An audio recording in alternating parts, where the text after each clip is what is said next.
Tonight on KOTA Territory News at 5:30, the South Dakota Board of Regents sets a new rule for concealed carry on college campuses. Plus, a U.S. attorney weighs in on the rising number of fentanyl cases here in the Mount Rushmore state.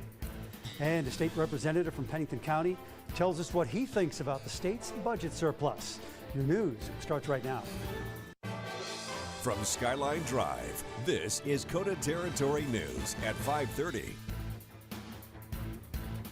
Thanks for joining us on this Friday night. I'm Phil Aldridge. State Representative Mike Derby, the chair of the House Committee on Appropriations and co-chair of the Joint Committee on Appropriations, is weighing in on the state's budget surplus. The state ending the fiscal year 2025 with a $63 million surplus. That included $41 million in excess revenue and $22 million in spending below what was budgeted. The largest chunk of excess revenue came from unclaimed property. That money currently goes into the state's budget reserve. Representative Derby says beginning next year, unclaimed property above a certain amount will drop into a trust fund. The corpus of it stays in there, and then it generates interest, and that's the part that we'll be able to utilize for ongoing budgets. Representative Derby says going forward, lawmakers will have to budget better and not rely on the unexpected windfalls from unclaimed property. Governor Larry Roden's office says lawmakers had agreed to hold off on spending $106 million to cover costs of a new prison. His office says between the $63 million surplus and the $106 million, $169 million has been directed into the state's primary reserve funds. Those funds now total $492 million. Well, sunshine took over the skies to end the work week, but will we need the sunglasses or a rain slicker over the weekend? Meteorologist Ryan Larmer using the First Alert Weather Center to let us know. Hey, Ryan. Nice sunny skies, Phil. You see that? It's beautiful out, and it's been beautiful all day. Everyone's had that treat in KOTA territory of the sunshine, but that's going to be quickly changing. We have some thunderstorms that are knocking on the doorstep. Not in Rapid City right now, though. We can see the plenty of sunshine shining on this Friday evening over downtown Rapid City. Temperatures feel wonderful out there, right near average for this time of year. 77 in Spearfish, 74 in Custer, 83 out in Gillette, 84 in Faith. We are going to be seeing the temperatures in Rapid City still in the low to mid 80s. 84 out at the airport, 81 in downtown, 80 on the dot in West Rapid. 70s in the Black Hills, but here are those storms that I was talking about. A few thunderstorms on First Alert Doppler radar could work their way into the Black Hills, but I think we stay dry until around midnight in Rapid City. Temperatures eventually make their way into the low 70s at around 10 o'clock, but more storms are in the forecast. I'll be planning that out coming up. Phil? All right, look forward to that. Thanks, Ryan. The murder trial for the woman accused of killing 7-week-old Iko White Eagle continued today in 7th Circuit Court. 27-year-old Courtney Martinez Martin is charged with second-degree murder and felony child abuse after the death of her infant niece in November of 2022. This afternoon, the jury hearing testimony from medical professionals who examined baby Aiko. One doctor testified Aiko suffered abusive head trauma and agreed with the prosecutor that Aiko's wounds could have been caused by being smacked down to the ground. The trial will continue next week, and if found guilty, Martinez Martin could spend the rest of her life in prison. South Dakota's top federal prosecutor says the state continues to see a rise in fentanyl trafficking. U.S. Attorney Allison Remsdell, she says the problem exists alongside a rising demand for opioids and painkillers. So people think they're getting a painkiller or oxycodone, or they think they're going to take some kind of opiate, and it is laced with fentanyl. It has the same effect that an opiate does, but it's deadly. Ramsdale says law enforcement at every level is working together to take down drug dealing rings. Those dealers whose fentanyl leads to death or serious injury face mandatory 20-year minimum federal sentences. Automatic 20 years in federal prison if we can convict a defendant of distributing even a pill anywhere in the chain. They could be the third person in the chain of the distribution of a pill. If it led to somebody's death or serious bodily injury, which means that they were revived using something like Narcan. According to the DEA, the Drug Enforcement Agency, only 2 milligrams of fentanyl can be lethal depending on a person's body size, tolerance, and past usage. The South Dakota Board of Regents voted to update its policy on concealed weapons on college campuses.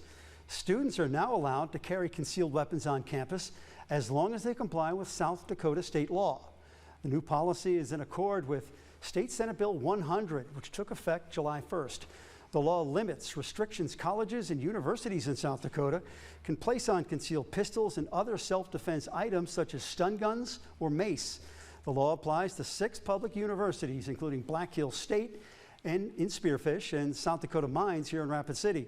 It also applies to 4 technical schools, including Western Dakota Tech in Rapid City. We have more information on the new policy on our website, kotatv.com. In 1874, Lieutenant Colonel George Armstrong Custer led troops of the 7th Cavalry on an expedition into the Black Hills, discovering gold in an area near present-day Custer. And to celebrate, KOTA Territory's Brian Savage spent the day at Custer's 102nd Annual Gold Discovery Days and the celebration's Arts and Crafts Festival. Every summer for the past century, Custer comes together and celebrates its rich gold history through Gold Discovery Days. General George Custer and his men came across gold in the 1870s, but then came to realize... Come to find out there wasn't as much gold here as they thought, so then we went, I think the story is we went from 13,000 people to 300 overnight. Gold Discovery Days has plenty of activities and events for people to indulge in, including a flower show and the Arts and Crafts Festival. The festival had more than 50 vendors on display that had plenty to show, including animal hides, jewelry, food, and even hunting knives from Spain. Well, we do pretty good financially and in sales here, but also it's a good time to come and see my brother and his wife. Martins has been selling animal hides at Gold Discovery Days for the last 4 years and recalls a memorable interaction with the customer. They were $10 a piece and he wanted a deal and I gave him 2 for $20. People were seen taking a look at what each vendor had to offer, including a couple that's hardly missed Gold Discovery Days over the years. I think we might have missed in 71 through 74, but we've probably been here every year since 75. Boyum and his wife don't just come to the annual celebration to take in all the festivities. It's a great time because you have lots of other people that you grew up with come back to the Gold Discovery Days because of class reunions. Other notable events at Gold Discovery Days include Saturday's hot air balloon rally at 5:30 a.m., a parade at 10 a.m., and a carnival that takes place after the parade and runs until 10 p.m. In Custer, Brian Savage, KOTA Territory News. Okay, thanks, Brian. The U.S. Forest Service and Center of Science and Industry teaming up today to inspire the girls at Youth and Family Services to pursue a career in the sciences. Each girl receiving a learning lunchbox from KOTA, packed full of interactive activities designed to connect the girls to the nature around them. Each kit including materials to create a 3D tree puzzle, a seed helicopter to learn how trees grow, and tree rings to learn about aging trees. KOTA's Chief Strategy Officer says the organization travels around the country to help engage kids in the jobs of the future. Yeah, well, we know that unfortunately, if you don't start young, a lot of times you miss kids, and they may think to themselves that maybe science isn't for them, maybe it's too hard, or maybe a career in STEM is dark, dirty, and dangerous. But in reality, it's not. It's fun, it's exciting, it's engaging, and it's the future. That looks cool for adults too. White says he was blown away by the excitement of the kids at today's event. Well, it's been a nice day across KOTA territory, but will it stay that way for the weekend? We'll let you know coming up in our accurate first alert forecast later in the newscast. But first, it's prime hiking season in the Black Hills. You should always be ready for the unexpected. We have hiking safety tips coming up in 2 minutes. South Dakota is full of places you can enjoy hiking this summer, but it's always important to hike safely. KOTA Territory's Hannah Hutter has the tips you need to know before you head out on your next adventure. Search and rescue crews across KOTA Territory have been hard at work all summer, helping those in need. Now, whether you're about to hit the trails in the Badlands, Spearfish Canyon, or even in your own backyard, Pennington County Emergency Management has the tips you need to remember. First things first, make sure you know your route and let someone know you'll be out. It's not a bad idea to let them know how long you plan on being gone either. Stay hydrated. It's better to be over-prepared than under-prepared. Make sure to bring more water than you think you need. Weather can be unpredictable. Download the KOTA First Alert weather app to track any possible storms. Dress smart. Make sure you wear sturdy and comfortable shoes.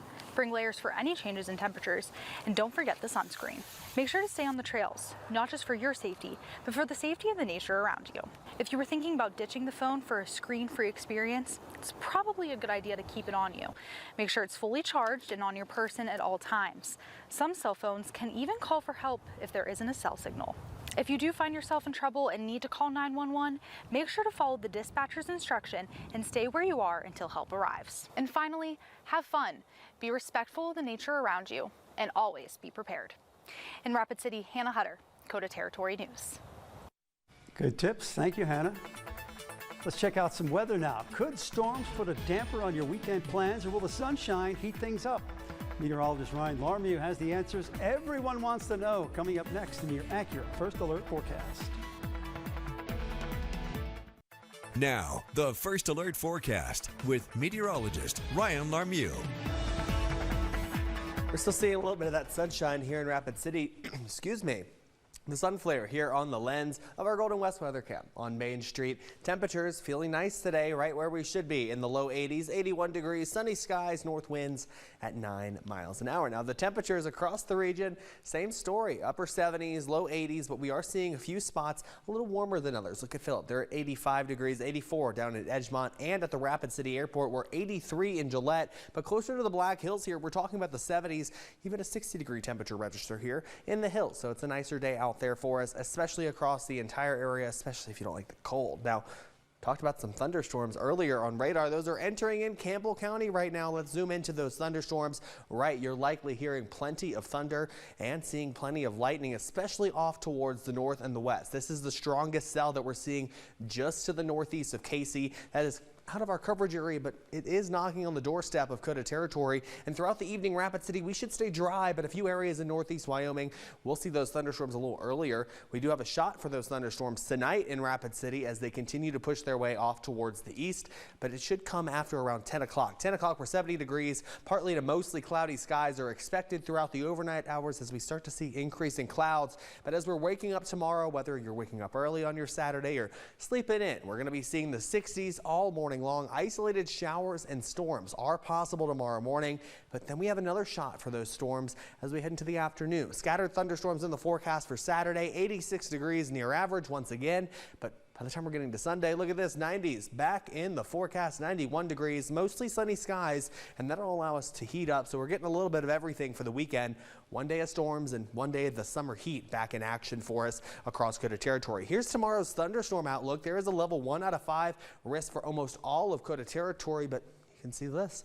A level 2 out of 5 slight risk in effect for very southern areas of KOTA territory here tomorrow. Main threats are going to be some damaging winds and some larger hail in some of the cells that form. And let's find out when those could form and move through KOTA territory. Here's the hour-by-hour forecast this evening. Those storms over in northeast Wyoming will eventually move into western South Dakota later on tonight. I think that first round of storms misses Rapid City. And as we head throughout the rest of the overnight hours, here are a few other areas of thunderstorm activity we need to watch out for as those begin to ramp up across the area. Tomorrow morning, we're waking up to see more scattered showers and storms across the area around 7.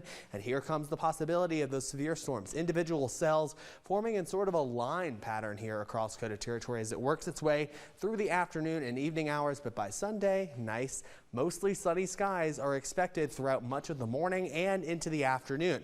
Tonight, those temperatures are making it down into the 50s and 60s. A few isolated storms, otherwise increasing cloud coverage from partly to mostly cloudy skies, 50s and 60s. Tomorrow, 70s and 80s in the Black Hills, 80s outside of the Black Hills. But look at Sheridan. They're a nice, warm 94 degrees. Scattered thunderstorms are possible, mainly in western South Dakota, as much of northeast Wyoming stays dry over the next 3 days. Rapid City, we have thunderstorm chances Saturday, Monday, Tuesday, Wednesday, and Thursday. So lots to talk about as temperatures stay summer-like. Summertime in KOTA territory.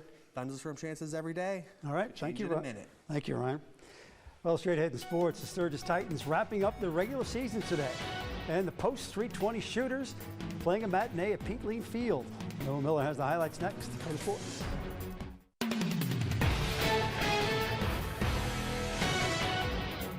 Good evening and welcome to KOTA Sports. It was the end of the post-Legion regular season today. Sturgis was playing at home, which is where we start the show.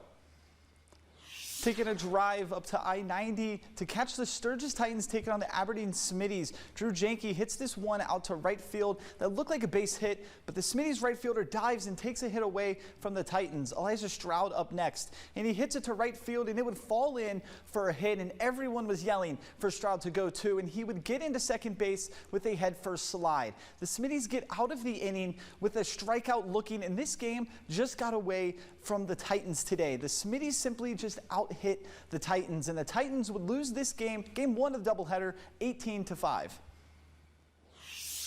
Game two of the doubleheader started about 20 minutes after game one ended, and the Titans started the game down 3-0. But in the bottom of the first inning, the Titans got busy with the bats. Drew Janke gets a leadoff single to get things started. Shel Sundstrom pulls this into right field for a single.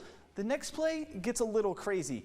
Dalen Shank drives this pitch into deep center field, and the cameraman can't find it through the viewfinder, but it lands in center field, and Dalen gets caught up between second and third until the runner on third breaks for the plate, and the Smitties did get the runner out trying to score, but it did allow Dalen to reach third base safely. The game is now tied at 3 after the 2 RBI double, but the Smitties would rally back again in the second inning, and they would run away with this one and win both games of the doubleheader. Drove back into town after an afternoon in Sturgis to catch some post 320 shooters baseball. Bradley Boyd up for the shooters, and he gets hit by the pitch and gets on base the hard way. Cole Jensen up next for the shooters, and he bloops this into shallow left field for a single, moving the runner up to second base. Edric Knutson shoots this ball into right field that would easily score the runner from second base, and now the shooters are down by just 1 run, with runners on first and second with 2 outs. But post 15 would add more runs later in the game and would win this one 11-4. The post 22 Expos were playing down at Fitzgerald Stadium, and Regan Turnquist up for the Expos, and he hits this one the other way into right field, and it would be good enough to score a run, and the Expos just kept adding to their lead, making it a 10-3 lead. Braden McCulley up for the Expos, and he keeps the party going with this blooper into the outfield that would bring in 2 runs for the Expos. Now a 12-3 lead. The Expos would be able to hold off post 15 East rally in the 5th inning. Gavin Hunter takes his time to record the final out of the 5th inning, and the Expos would walk away as winners 14-4. And the post 22 Hard Hats played in a doubleheader in Sioux Falls this afternoon. And they picked up 2 wins, defeating post 15 East 6-2 in game 1 and then 10-9 in game 2. This is the end of the regular season with the regionals starting next week, and it's safe to say the Hard Hats are more than ready.